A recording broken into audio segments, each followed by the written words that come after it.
When I moved into my new house, all I wanted was peace. I'd spent years working my way up in the city's housing department, finally earning a quiet place outside the chaos. The neighborhood was beautiful. Big trees, calm streets, and friendly faces. Well, almost all friendly faces. From the moment I arrived, HOA Karen made her presence known. She strutted over with her clipboard, barking orders about trash can placement, paint colors, and even where my truck could be parked. I politely told her that my property wasn't under the HOA's jurisdiction, that I'd checked the records myself. She didn't like that answer one bit. "You'll follow my rules if you live here," she snapped. "This is an HOA community."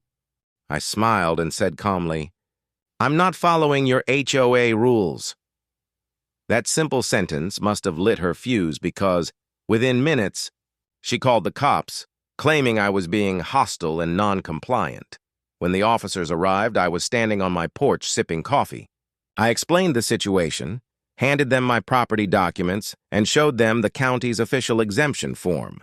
They nodded and turned to Karen, clearly unimpressed by her dramatics. "Ma'am, this property isn't under your authority," one of them said before leaving. But Karen didn't stop there. The next day, she sent me threatening letters with fake HOA fines and even taped notices to my door. That's when I decided to handle things professionally. I walked into my office the next morning, the city's Department of Housing Compliance, where I'm the regional director. And who did I find sitting 2 offices down from mine? None other than HOA Karen herself. Her real name was Brenda, and she worked under my supervision in the inspection unit.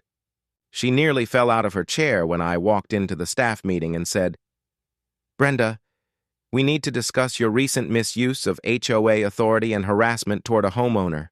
Me." Her face turned pale. I presented the evidence, photos, letters, and the police report. HR didn't even hesitate. By the end of the week, Brenda was terminated for misconduct and abuse of position. Now the neighborhood is peaceful again. No fake fines, no HOA drama. And every time I see my reflection in the calm water of my unapproved backyard fountain, I can't help but smile. Freedom never looked this good.